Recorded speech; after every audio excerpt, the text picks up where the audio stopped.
विद्यार्थियों नमस्ते। जैसा कि हम बात कर रहे हैं ब्रिटिश पार्लियामेंट को अध्ययन करने का प्रयास कर रहे हैं, अपन थोड़ा समझने का प्रयास कर रहे हैं इसको। इसके पहले चैप्टर में हमने बात की थी हाउस ऑफ लॉर्ड की। हाउस ऑफ लॉर्ड का संगठन, इसकी आलोचना, इसकी शक्तियों, इनकी बात की थी। और अब बात करते हैं ब्रिटेन के सबसे लोकप्रिय पार्लियामेंट्री के सदन की, वो है हाउस ऑफ कॉमन यानी कि कॉमन सभा। विद्यार्थियों देखिए, ब्रिटिश शासन व्यवस्था में जब भी संसदीय सर्वोच्चता की बात की जाती है तो वह वस्तुतः कॉमन सभा के वर्चस्व की ही बात होती है। अर्थात संसद की जितनी शक्तियों की बात की जाती है वे ब्रिटिश संसद के निम्न सदन कॉमन सभा की शक्तियां हैं। मुनरो इस बात को इस प्रकार समझाता है, ब्रिटिश शासन व्यवस्था में विधि निर्माण में सर्वोपरि है। कॉमन सभा ब्रिटिश शासन व्यवस्था में विधि निर्माण में सर्वोपरि है। यह वित्तीय व्यवस्था पर पूर्ण नियंत्रण रखती है, न्यायालय के क्षेत्राधिकार को निश्चित करती है तथा राजपद के कार्यों का नियंत्रण रखती है।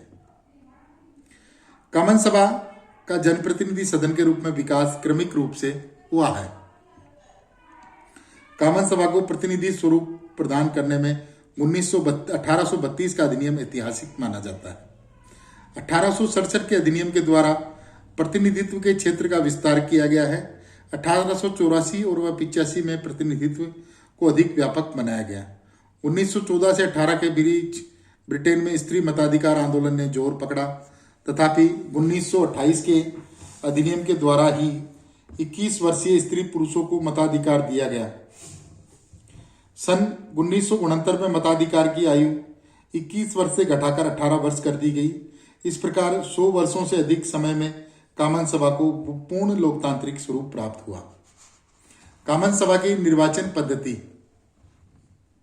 कॉमन सभा की निर्वाचन पद्धति दोष मुक्त है, ऐसा नहीं है। अपितु ब्रिटेन में संविधान सुधार का आंदोलन चलाने वाले समूह अभी भी निर्वाचन पद्धति में सुधार की बात करते हैं।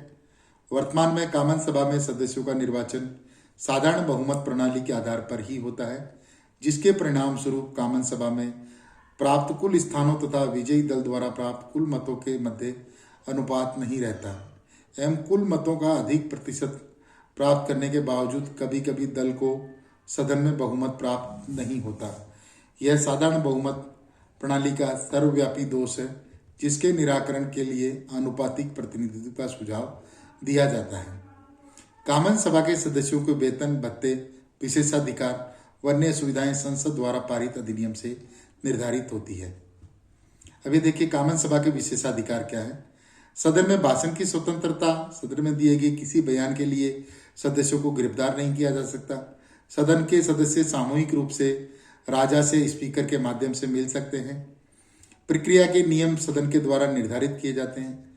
सदन के नियमों का उल्लंघन करने वाले सदस्यों को स्वयं सदन दंडित कर सकता है।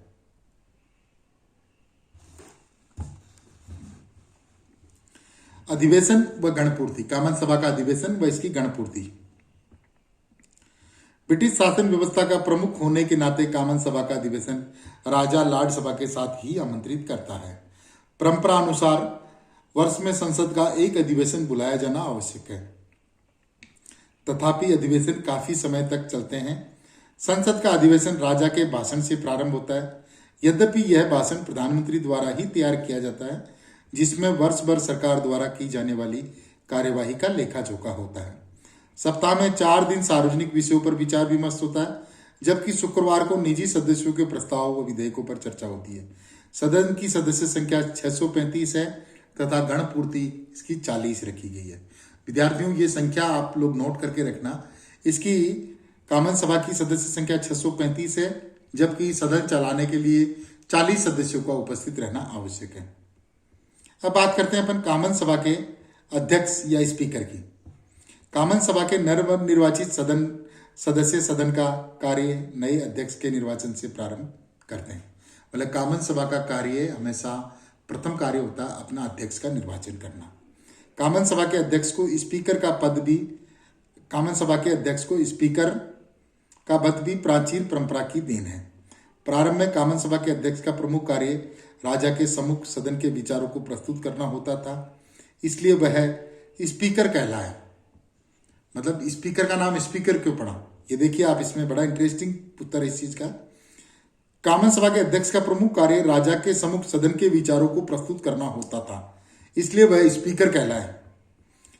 सन 1336 में थॉमस हंगरफोर्ड ब्रिटेन का प्रथम स्पीकर बना। ये देखिए, ये नाम जो आया है बड़ा इंपॉर्टेंट है। आप IAS RAS का एग्जाम दोगे, बड़ा जनरल स्टडी का क्वेश्चन है।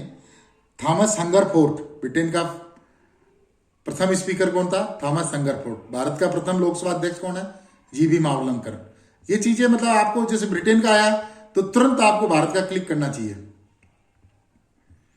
अभी भी परंपरानुसार कॉमन सभा अध्यक्ष चुनने की प्रक्रिया का प्रारंभ लॉर्ड सभा के लॉर्ड चांसलर के से निर्देश प्राप्त पाने के बाद ही करती है। निर्वाचन, सदन द्वारा अध्यक्ष का निर्वाचन औपचारिकता मात्र होता है।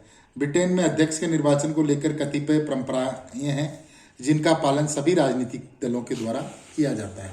देखिए, मैंने आपको परंपराओं के बारे में एक अलग से चैप्टर पढ़ा है। इसके बाद ब्रिटेन के संविधान में लिखित संविधान है, तो वहां पे परंपराओं का मतलब लिखित कानून की तरह महत्व है। अब जैसे अध्यक्ष के निर्वाचन के बारे में वहां कोई स्पष्ट नियम नहीं है, लेकिन स्पष्ट परंपराएं हैं और वो कानून की तरह ही प्रभावी है वो। जैसे देखिए, कॉमन सभा का अध्यक्ष तब तक निर्विरोध पुनर्निर्वाचित होता है जब तक वह अध्यक्ष बने रहने का इच्छुक हो। दूसरी जो परंपरा है वह नए अध्यक्ष के निर्वाचन के लिए प्रधानमंत्री विरोधी पक्ष से बातचीत कर ऐसे व्यक्ति का नाम प्रस्तुत करता है जो सर्वमान्य हो तथा अत्यधिक बुद्धिमान व चतुर हो। तीसरी जो परंपरा है, निर्वाचन के पश्चात अपने दल से संबंध तोड़ लेता है। निर्वाचन के पश्चात अध्यक्ष अपने दल से संबंध तोड़ लेता है तथा दलीय गतिविधियों तथा कार्यक्रमों में भाग लेना बंद कर देता है। चौथा जो परंपरा है वहां पे वो है, दलीय राजनीति से यह निरपेक्षता उसे सदन में अनुशासन बनाए रखने में सहायक होती है। इसलिए राजनीतिक क्षेत्र में महत्वाकांक्षी व्यक्ति के लिए अध्यक्ष का पद सक्रिय राजनीति से संन्यास लेने के समान है। अध्यक्ष को राजकोष से उदार वेतन मिलता है तथा वेस्टमिनिस्टर में सरकारी आवास मिलता है। अवकाश प्राप्त करने के पश्चात पेंशन तथा लॉर्ड सभा की आजीवन सदस्यता प्राप्त होती है। देखिए परंपराएं, मतलब हाउस ऑफ कॉमन्स का जो अध्यक्ष स्पीकर होता है उसको अवकाश यानी कि स्पीकर ना रहने के बाद में लॉर्ड सभा की आजीवन सदस्यता प्रदान की जाती है तथा पेंशन दी जाती है। ये बड़ी स्वच्छ परंपराएं हैं वहां पे। अब अपन बात करते हैं अध्यक्ष की शक्तियां कौन कौन सी है, इनके ऊपर अपन थोड़ा बात करेंगे। शक्तियां व कार्य की दृष्टि से कॉमन सभा का अध्यक्ष सर्वाधिक प्रतिष्ठावान व शक्तिशाली है। उसकी अनेक शक्तियां हैं जिनको अपन इस प्रकार देख सकते हैं। कॉमन सभा की प्रक्रिया का संचालन अध्यक्ष के निर्देशानुसार होता है। वह सदन में अनुशासन व शांति बनाए रखने के लिए उत्तरदायी होता है। उसकी अनुमति के बगैर कोई सदस्य सदन में बोल नहीं सकता। सदन में सभी भाषण अध्यक्ष को संबोधित कर किए जाते हैं। सदन में अशांति फैलाने वाले तथा अभद्र व्यवहार करने वाले सांसदों को अध्यक्ष दंडित कर सकता है। सदन की कार्यवाही को संचालन करने वाले नियमों की व्याख्या अध्यक्ष करता है तथा उसके द्वारा की जाने वाली व्याख्या अंतिम होती है। अध्यक्ष सदन में प्रस्तावों और प्रश्नों को मतदान के लिए प्रस्तुत करता है। यदि किसी प्रश्न पर मत विभाजन बराबर का होता है तो अध्यक्ष की निर्णायक मत का अधिकार होता है। परंपरानुसार वह निर्णायक मत का प्रयोग इस प्रकार करता है कि प्रस्तुत प्रस्ताव पर और अधिक विचार किया जा सके। वित्तीय विधेयक कॉमन सभा में ही प्रस्तुत किए जा सकते हैं। कोई विधेयक वित्त विधेयक है या नहीं, यह निर्णय करने का अधिकार एकमात्र कॉमन सभा के स्पीकर या अध्यक्ष को ही है। अब यहाँ पे एक बात मैं उल्लेख करना चाहूंगा, भारत के अंतर्गत भी कौन सा विधेयक वित्त विधेयक है या नहीं, इसका निर्णय सिर्फ लोकसभा का अध्यक्ष कर सकता है। अध्यक्ष कॉमन सभा के सदस्यों के विशेषाधिकारों की रक्षा करता है। यदि किसी सदस्य के विशेषाधिकार का उल्लंघन होता है तो अध्यक्ष कार्यवाही करता है। सदन की कार्यवाही को एजेंडे के अनुसार चलाने के लिए अध्यक्ष वाद विवाद के समापन के प्रस्ताव को स्वीकार करता है। उसे विभिन्न प्रस्तावों, संशोधनों व प्रश्नों को स्वीकार करने या न करने का अधिकार प्राप्त है।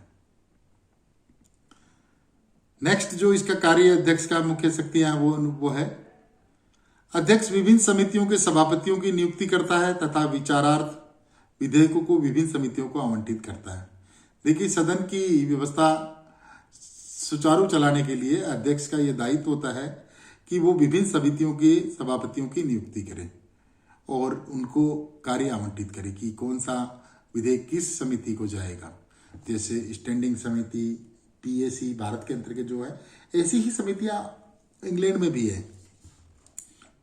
नेक्स्ट जो सबसे महत्वपूर्ण कार्य है कॉमन सभा के स्पीकर का, वो है बाह्य जगत से संपर्क स्थापित करने के लिए अध्यक्ष सदन का प्रतिनिधि होता है।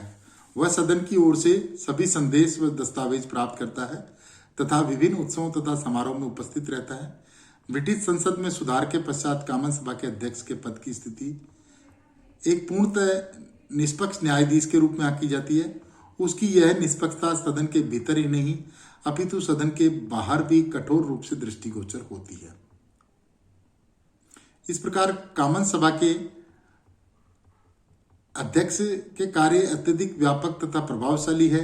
वह अपने प्रभाव के द्वारा सदन की प्रक्रिया को नियमों के अनुसार संचालित करता है। इस प्रकार ये देखिए कॉमन सभा का जो अध्यक्ष होता है उसकी ये प्रमुख शक्तियां हैं। तो सबसे पहली जो इम्पोर्टेंट बात अपने सामने जो आई है कॉमन सभा के स्पीकर के संबंध में, कि वहां पे एक बार के लिए स्पीकर सदैव के लिए स्पीकर, इस थ्योरी के ऊपर काम किया जाता है और वहां का स्पीकर बनने के तुरंत बाद अपने दल से अपना नाता एक प्रकार से तोड़ लेता है, कोई संबंध नहीं रहता। और दूसरी बात, उसका जो आचरण है वो सदन के अंतर्गत तो निरपेक्ष होता ही है, वरन सदन के बाहर भी उसका आचरण बिल्कुल ये एक जज की तरह, जैसे जज का आचरण जो होता है ना, जज मतलब निरपेक्ष से नॉर्मली जज हर कहीं नहीं जा सकते, उसी तरीके से स्पीकर की ये बात है। तो कॉमन सभा का जो स्पीकर है दुनिया के जो महत्वपूर्ण पद है उनमें यह पद माना जाता है, जिसकी अपनी एक डिग्निटी है, जिसका अपना एक इतिहास रहा है। हालांकि हमने भारत में लोकसभा अध्यक्ष को ऐसा नहीं बना पाए हम, ये बड़े अफसोस की बात है कि भारत का लोकसभा अध्यक्ष हमने ब्रिटेन के कॉमन सभा के स्पीकर की तरह नहीं बना पाए। हमें कोशिश करनी चाहिए, ये एक आदर्श पद है और उसको हमें प्राप्त करने का प्रयास करना चाहिए। ठीक है, थैंक यू वेरी मच।